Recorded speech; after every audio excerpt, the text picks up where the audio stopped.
Resident Evil. Code Veronica. Written by S.D. Perry.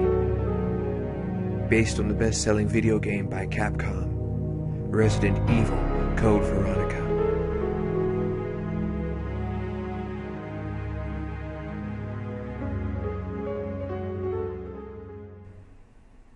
Prologue. Faced with his immediate death, surrounded by the diseased and dying as pieces of flaming helicopter rained down from the skies, all Rodrigo Juan Raval could think about was the girl. That, and getting the hell out of the way. She'll die too. Move! He dove for cover behind an unmarked tombstone as the small cemetery rumbled and shook. With the shattering metal sound of high impact, a massive chunk of smoking copter crashed into the far corner of the yard, spraying the nearest rotting prisoners and soldiers with burning fuel. Bright, oily streamers of it spattered across the ground like sticky lava. And when Rodrigo hit the dirt, he felt a tremendous bolt of pain, two of his ribs cracking against a wood-buried slab of dark marble. The pain was sudden and terrible, paralyzing, but somehow he managed not to pass out. He couldn't afford to. A rotor blade knifed into the dirt barely 2 feet from him, spraying sandy earth into the evening sky. He heard a new chorus of wordless moans, the virus carriers protesting the rain of fire. An infected guard shambled by, his hair blazing like a torch, his eyes sightless and searching. They don't feel it. Don't feel a thing. Rodrigo desperately reminded himself, concentrating on his breathing, afraid to move as the pain edged from shrieking to mere shouting. Not human anymore. The air was thick with dizzying fumes and the smells of rapid decay and burning meat. He heard a few gunshots somewhere else in the prison compound, but only a few. The battle was over, and they had all lost. Rodrigo closed his eyes for as long as he dared, fairly certain that he would never see another sunrise. Talk about having a crappy day.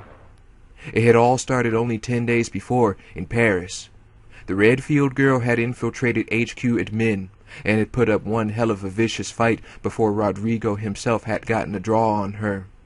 The truth was, he'd been lucky. She'd pulled her piece and came up empty. Yeah, real lucky, he thought bitterly. If he'd known what the immediate future was going to hold, he might have reloaded for her.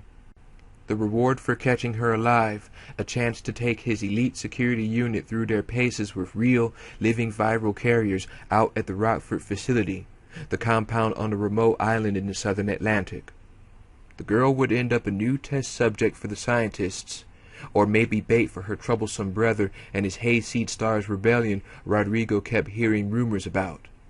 17 people had been seriously injured by Redfield's dance through HQ admin, 5 more dead. Most of them were sleazy suits. Rodrigo hadn't given half a shit about any of them, but catching the girl meant he could look forward to a serious pay hike. Umbrella could turn her into a giant neon cockroach for all he cared. They'd certainly done worse. Lucky again, it seemed. He had 10 days to ready his troops, 10 days while the HQ interrogators unsuccessfully questioned the girl. The journey from Paris to Cape Town to Rockford had been cake. The pilots were all top-notch, and the girl had wisely kept her trap shut. All of his men had been psyched for the opportunity, the mood high as they touched down and started to prep for the first drills. And then, less than 8 hours after reaching the island, only the second time he'd ever been there, the compound had been brutally attacked by persons unknown, a precision airstrike from out of the blue. Corporate financing, definitely razor technology, and seemingly unlimited supplies of ammo. The copters and planes had rolled overhead like a thundering black nightmare, the attack well planned and merciless.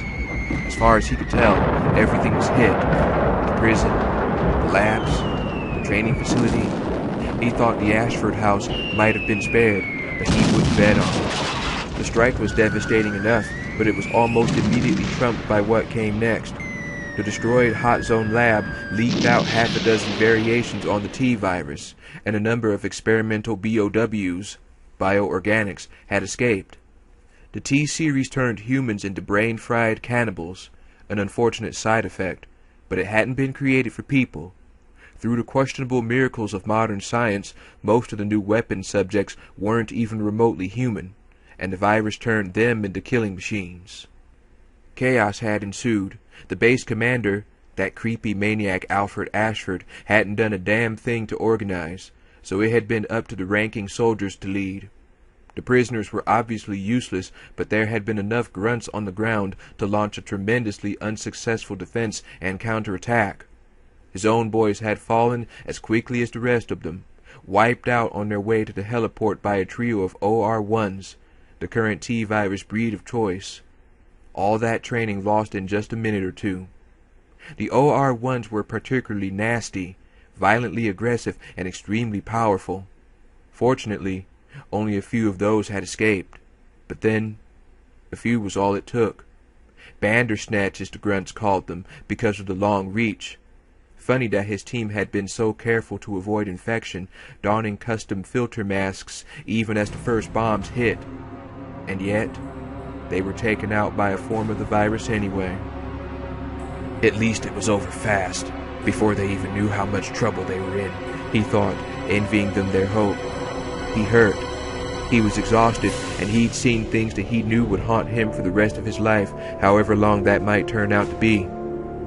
They were the lucky ones. Rockford had become a hell on earth. The man-made virus was a short-lived airborne and had dispersed quickly, only infecting about half the island's population. But the new carriers had promptly chomped down on most of the other half, spreading the disease. Some had escaped early on, but between the infected and the freed BOWs, getting out had become a bleak option. The entire island was overrun. Maybe that's the way it should be. Maybe we all got what we deserved. Rodrigo knew he wasn't an evil man, but he didn't kid himself. He wasn't exactly one of the good guys either. He'd turned a blind eye to some very bad shit in exchange for some very good pay, and as much as he'd like to shift the blame around, he couldn't deny his own small part in the apocalypse that now surrounded him. Umbrella had been playing with fire, but even after Raccoon City had gone down, even after the disasters at Caliban Cove and the underground facility, he'd never really considered that something might happen to him or his team. Another walking corpse wandered past his temporary shelter, a reasonably fresh shotgun blast where his jaw should have been. Rodrigo instinctively ducked lower and again had to struggle not to pass out, the fresh pain shockingly intense. He'd broken ribs before. This was something else, something internal. Liver laceration maybe, a sure killer if he didn't get help. Assuming his amazingly bad lucky streak held up, he'd bleed out internally before something ate him. His thoughts were wandering, the pain had gone deep, and as much as he wanted to rest, there was the girl. He couldn't forget about her. He was close now, so close. One of the guards had knocked her unconscious before she got her physical exam or prison issue, and that had been just before the attack. She should still be in the isolation cell, the underground entrance just past the flaming helicopter debris. Almost finished now, then I can rest. Most of the barely human virus carriers had moved away from the fiery crash, following some primal instinct perhaps. He'd lost his weapon somewhere along the way, but if he ran behind the standing headstones at the west wall... Rodrigo eased himself into a sitting position, the pain getting worse, making him feel nauseous and weak. There should be a bottle of hemostatic liquid in the holding area's first aid kit, which would at least slow any internal hemorrhaging, although he thought he was prepared to accept death, as much as anyone could be prepared. But not until I get to the girl. I captured her. I brought her here. My fault. And if I die, she dies too. In spite of all the horror he'd witnessed that day, the comrades he'd lost, and the constant, gnawing terror of suffering a truly ghastly death, he couldn't stop thinking about her. Claire Redfield had blood on her hands, true, but not on purpose. Not like Umbrella. Not like him. She hadn't killed for greed. She hadn't made him disregard his own conscience for all those years. and having watched his elite team turned into spaghetti by honest-to-God monsters, having spent the afternoon fighting for his life, it had become clear that trying to bring Umbrella to justice was what good guys did. The girl deserved something for that, even if only not to die alone and in the dark. And it just so happened that he had a set of keys taken from the dead warden's belt loop, one of which would surely fit her cell door. Sparks flurried up into the darkening sky from the flaming wreckage, tiny bright insects bursting into nothing, occasionally falling on one of the closer zombies and sizzling into their gray flesh before dying out. They didn't care. Rodrigo gritted his teeth and stumbled to his feet, aware that the young Claire probably wouldn't last 10 minutes on her own, knowing that he meant to give her the chance. It wasn't the least he could do. It was simply the only thing left.